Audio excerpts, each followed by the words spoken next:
ఒక పెద్ద అడవిలో సింహం మరియు పులి నివసించేవి. సింహం తన గర్జనతో అడవికి రాజుగా పేరు తెచ్చుకుంది.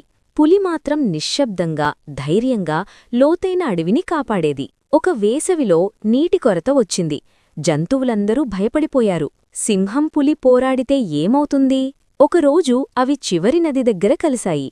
సింహం గర్జించి చెప్పింది, "ఈ అడవి నాది." పులి శాంతంగా చెప్పింది, "ఈ అడవి ప్రకృతిదే, రాజులది కాదు." అంతలోనే చిన్న జంతువుల అరుపులు వినిపించాయి. నీరులేక అవి బాధపడుతున్నాయి. సింహం పులిని చూసింది.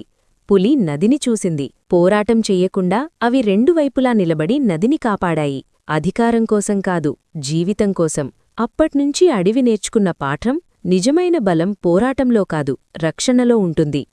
నీతి: నాయకత్వమంటే ఆధిపత్యం కాదు, బాధ్యత. మా వీడియో మీకు నచ్చితే లైక్ చేయండి, షేర్ చేయండి.